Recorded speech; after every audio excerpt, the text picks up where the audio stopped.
Hello everybody, I'm Melissa Curry and from the Leesburg Public Library, and I'm here with Chef Z. Carter at the Kitchen Cooking School in downtown Leesburg, and she is going to show us today how to make your own healthy lunch, whether you're going to be attending school virtually at home or in person, want to pack it and take it. So she's going to show us that today. The recipe will be available as a hard copy at the library, or we're going to slip it right into one of these summer to school survival bags that we will be giving away from July 27th through August 7th while supplies last. There'll be other little goodies in here that will help you on your journey back to school. And without further ado, Chef Z.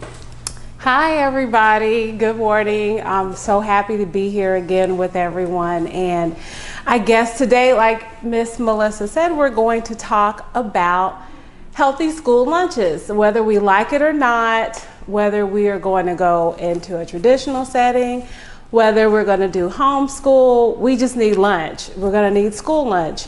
And it is so important that you have breakfast and lunch every day because you need it to learn. It's fuel. Food is fuel. So if you don't have the fuel, then it makes it difficult for you to learn. You get groggy, especially in the afternoon. And I know that it's hard in cafeterias and even sometimes what your parents choose to say, oh, that's not the lunch that I want in my life. So I think if you learn how to make a nice, simple, easy dish or two, then you can always rotate it in between your sandwiches and things like that, and it will help you just have a nice lunch. I know that pizza is really good for lunch. A lot of kids like pizza all the time. There are lots of ways that you can make pizza for yourself during the day. One of the fun ways that we used to like to make pizza was with regular white bread. So what we would do is we would actually take a slice of bread and we would take it and roll it out, and we would put our sauce on top of the bread and all of our toppings and our yummy cheese that we would shred up. And it didn't always have to be mozzarella. It could be any cheese that you have at home. If you just have sandwich bread, sandwich cheese, then we would just cut little strips and lay them in strategic places and stuff like that, and make ourselves a little pizza. So that is like a really fun thing that you can do. You can make it a square pizza, you can make it a round pizza, heart shape, whatever you want. Just have lunch. Another thing that you can do that's really good for lunch is also chicken noodle soup. Chicken noodle soup is really good. I don't know many kids who don't like chicken noodle soup, but it's really simple and easy to make, and you can also make it with leftovers. So I like that. And you can just get your favorite noodle, pasta noodle. You can use spaghetti. Yes, you can use spaghetti. And we're going to talk about a lot of ways you can cook with spaghetti besides spaghetti and meatballs with sauce. You can also use the elbow macaroni. You can use the delicious shells. You can use, the elbow, I like to take it and break it up and crush it into little pieces so you have all the different pieces. They sell the ABC noodles and the little strip noodles, so you can have that. And then you can use chicken that's left over from dinner, or you can get little chicken strips. You can also buy the chicken in the deli. All of that works for chicken noodle soup. So doing that, getting a nice broth, and the chicken will actually make its own broth. So you don't really have to get into making all these fancy broths and having all these things in there. The chicken actually does that. So you just boil your chicken in the water until you see a nice broth, and then you can add whatever seasoning, of course, salt and pepper to taste. You can also put things in there like thyme or poultry seasoning that always brings out the flavor of chicken. And then you also can put in there, you put a little paprika in. Sometimes I've put lemon in just to make my, give it a nice tangy flavor, but not bitter. And there you go. And then after that, if you want, you can add carrots, You guys help me. What's some Celery. other? Celery. Oh yeah, can't have chicken soup without celery. That's my favorite combination is celery and carrots. Those are the two things I really, really like putting there together. So yeah, that's a good chicken noodle soup. And it's something that you can make at home yourself. You don't have to go buy a can of soup. These are things that are just laying around the house. It makes the best lunches. The best lunches don't come from a package. They come from the stove. I'm telling you, they come from the stove, and certain things are just so simple and easy to make. And once you learn how to make it, you can always make your favorite version and add and take away things, just like today's recipe. Now back to this pasta noodles, spaghetti.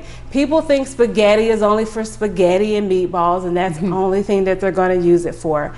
But like I said, adding it in your chicken noodle soup, maybe you don't want the big long, strip of spaghetti, but you might want to take little smaller pieces of spaghetti and take the smaller pieces of spaghetti and cut your spaghetti, well, not cut it, but, tear it up into smaller pieces and add that to your noodle. And believe it or not, if you have a spaghetti noodle that's about an inch long, it's probably going to double to 2 once you cook it. So it's kind of funny how spaghetti expands and contracts when it's dry and versus when it's wet. Also, your cavata pepe, those are the corkscrew. So you can, use those. But spaghetti can also be used in Asian dishes. How many people know that the Italians are not responsible for noodles? It's not the Italians. Yes, I know. Miss Melissa gasped. It's not them, it's actually the our Asian culture is responsible for noodles. And they were eating noodles almost 200 years before the rest of the world were. So there are a lot of dishes, as you guys may know, that have pasta noodles in them. And they tend to get overlooked when we go to the pasta aisle because we think, all these noodles are only for spaghetti and meatballs and macaroni and cheese. And that is not true. There are so many things that you can do with good old spaghetti noodles.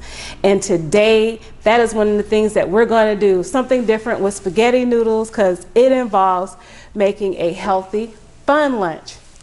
I think it's fun to kind of slurp on some noodles or play around with noodles while you're looking on the computer and stuff like that. And another thing is if they're hot, they're good. If they're cold, they're good. So, either way it goes. If they're spicy noodles, they're good. If they're sweet noodles, they're good. So let me get started with today's recipe. What I'm going to teach everybody how to cook is we're going to do like a lo mein, and we're going to actually use, you guessed it, spaghetti noodles. So this is real simple, and a lot of people already have these ingredients in their homes, and they think, oh, this is only for when I bring Asian food in from outside the house, when I do the Chinese takeout. That's the only thing that soy sauce is good for. So then the soy sauce sits in your cabinet, sits in the cabinet, and that's not true. You can make your own sauce. So what we want to do here is we're going to get some soy sauce. So we're going to need about 1/4 cup of soy sauce. This is the long way to do it. So I'm going to put a little bit more than 1/4 cup because I have company. So because we eat what we make. Right, guys? Yes. So our soy sauce, and then we're going to do about a teaspoon of sesame oil. Now, if you don't have sesame oil, don't fret, but if you can get sesame oil, it really does help the flavor out. I'm just going to start whisking this before, because here's a little science, guys. Oil and water don't mix, right? So what I want to do is I want to create a temporary emulsion. So a temporary emulsion is when you have the oil and the water mixed together temporarily. And there's a thing that will do that will hold these two particles together. Can anybody guess what holds it together? If anybody wants to guess. Did anybody guess? Did anybody even online guess what holds these two things together? No lucky guesses? Give me a clue. I'm whisking. What does whisking do to things? But what does? Thank you. It incorporates air. Look at that. He's so smart. Yes. So yes, I'm adding a little air in this to help hold this emulsion better together better. And so then I need to put my a little bit of brown sugar in there, and then good old rice vinegar. And you guys, if you go in the store and you buy these things and you're like, oh, we don't use it on a regular basis, just Google it. There are 1,000 recipes that you can use these same ingredients for. It's out there. So we're getting all these all mixed together. And then I'm gonna add my ginger. Gonna add a little bit of ginger in here. And I love this ginger. I left it in here because I like this. This is a good way to buy ginger. You can find it in your produce department. It's usually where the bag things are. And it's grated, dehydrated ginger. Yeah, and so, because you buy a knob or two of ginger and you use it for the recipe, and then poor ginger goes bad. This lasts for much longer. So we got our ginger in there. And ginger, all of these things we're flavor layering, you guys. So all of these things are adding to the flavor, and these are what's going to give this dish its authentic Asian flavor. So then we're going to actually put a little bit of cornstarch in here. There we go. And when we make this warm, this cornstarch is going to thicken our sauce just a little so it'll coat to our noodles. Now before class, I already made our noodles, because who wants to sit and watch noodles boil? Water boil. Noodles boil. I don't want to watch noodles boil. But if anybody wants to see it, I know in today's age we're bored and we need to see new things.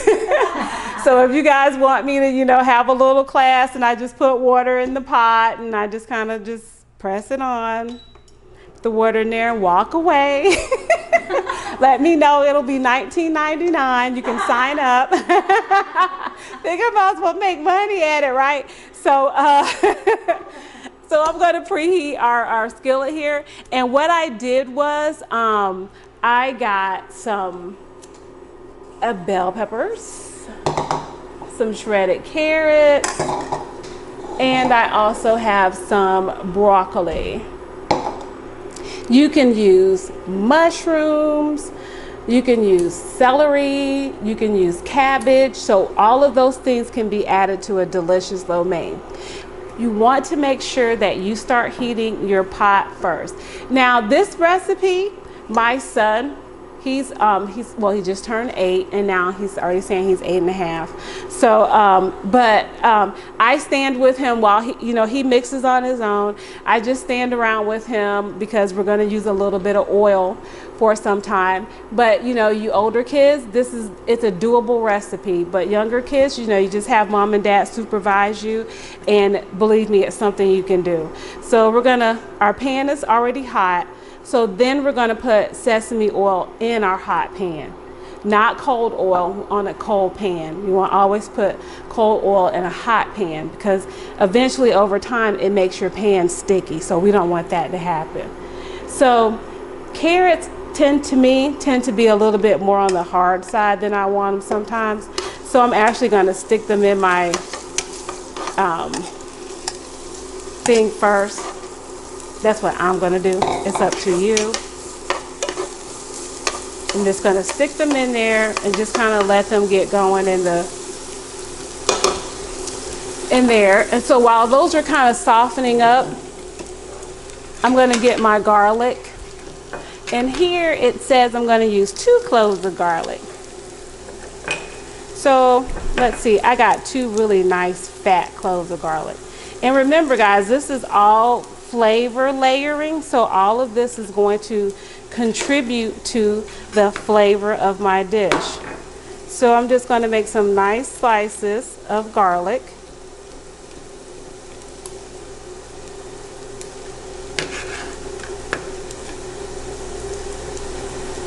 Get rid of that.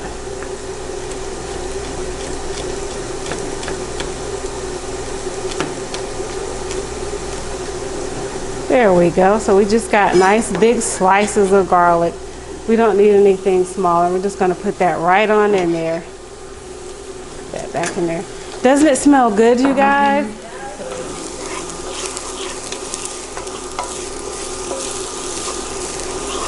If this doesn't wake you up, I don't know what else will. It doesn't wake you up. We're going to add a little bit of sea salt, even though we have our soy sauce, which is low sodium, but I'm still just going to add a little bit to help wake up the flavor of these dishes. And now I got some of my broccoli in here, and I put the stems in. My favorite part. My favorite part of broccoli. So we just want to toss and coat. And tossing and coating means all of the liquid or the spices or seasoning that are currently in the pan, you just want to mix them all together so they're all evenly coated. All of the broccoli has a nice shiny look to it, just like the carrots and the garlic. Yes, I said broccoli. If broccoli is put in the right dish, it will taste delicious. I'm just going to add a little bit more sesame oil to my delicious broccoli and the broccoli stems. I truly could just eat the stems of the broccoli and sesame oil. That would be so good. And we're just going to let these continue tossing around. We're sauteing, you guys. So that's why when you go eat at a lot of Asian restaurants, the quick takeout, the reason why they can tell you a really fast takeout time is because they do a lot of high heat saute, and those only take a few minutes to do that. And then they do it at about 400 degrees because there is a lot of flames and things like that. So your food goes bam, it's cooked like that. So when they say 10 minutes, they mean it. Anything longer, you cook the food past the point that you don't want to. But if you're on an electric top like I am, okay, it's going to be a little bit longer than 10 minutes, but it's still going to be on the hot side. So and you want to constantly stir your food around, because if you don't, you're going to get some burning. So we don't want that to happen. So now that we've kind of got our broccoli is starting to get tender, but not mushy, because we don't want tender. We want we want tender, crisp vegetables and not mushy vegetables, because nobody likes mushy broccoli. That's why a lot of people don't eat broccoli, because it's mushy. So now that is starting to get tender, we're going to add our peppers to that. Look how colorful this is. It's so colorful. Can you guys see that? See how colorful that is? Now, just for the liquid, I'm just going to put a little bit of this sauce in here. Not a lot, just a little. Now that we've got all that going, our noodles. So my noodles here kind of got a little sticky to themselves. So I put a little bit of sauce in them. And then I'm going to just add a little bit of oil. Just so we can get our noodles all separated. There we go. See that? See how that works? And we're going to do what? Toss and coat, right? I'm sorry that this isn't smell-o-vision, because you guys are really missing out. Isn't it smelling good? And don't you think it smells like Asian flavors? Yeah.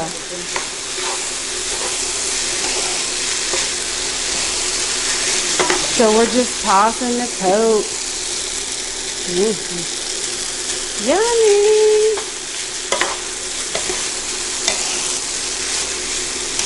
And the one thing about this, although we're using sesame oil, it's still good for you. All of these ingredients are whole food ingredients, so that's really important. The whole food ingredients are really, really important. Get a little bit more noodles. I don't think you can have too many noodles. And the wonderful part about that is people don't know, pasta freezes. You can freeze pasta and all you have to do is just heat it back up. Just put it back in water and it'll actually reactivate. So now we're going to get this sauce, the rest of the sauce, and then I'm going to just stick that in there because I don't want to waste sauce. You hear that? And I'm keeping my stove high. Remember we said we're doing a lot of sauteing, so we don't want a lot of water to start to build up in our dish. We want the oil to be the conduit for cooking. So we want that sauce to kind of burn off and start melting into itself. Ooh, this looks so good. Smells so yummy. Now I thought I had it with me, but I guess I left it. I had a treat this week. I was out at the Villages Grown Farm down right down 44, and I actually have some broccoli shoots, some little broccoli starters. Yeah, and so these consuming this broccoli, even though we have about a half of a head here, but you get a cup of these broccoli starters and they actually will be a full head. So there's a lot of vitamin C and things like that that are really good for your immune system, because we need to have a healthy immune system right now. So once we finish with the dish, I'm just going to sprinkle some on top for us to have a little fresh, chilled addition to our meal. And it looks so good. Now if you wanted to, you could add a little sesame seed to this, but I don't see why. But I think this, doesn't it smell good? Yes, it does. I know I keep saying it, but it really does smell good. It smells so yummy, and it smells like an Asian dish, just, you know. So going outside your comfort zone, trying new flavors, or flavors that we're accustomed to, but we're accustomed to eating out and not bringing them back home. Or a lot of things that we use meal kits for that's not necessary. There was no meal kit here. We had all whole food ingredients, all things that you can buy at the grocery store individually, and you can use half of the broccoli head for this meal. You can use the other half for another meal. You can use, I have pasta left over, and I can use this for a totally different dish. How about last week's dish, right? So we could use it for last week's dish. So everything, it can go a long, long ways. I'm really glad that you guys took the opportunity to join us. Here's my dish, my finished product, and I make it look picture worthy here, because it's so beautiful and colorful. Can anybody see that? That's so beautiful. So yeah, so I'm glad you guys decided to join me here at the Kitchen Cafe, downtown Main Street, 712 West Main Street, right? I can say that.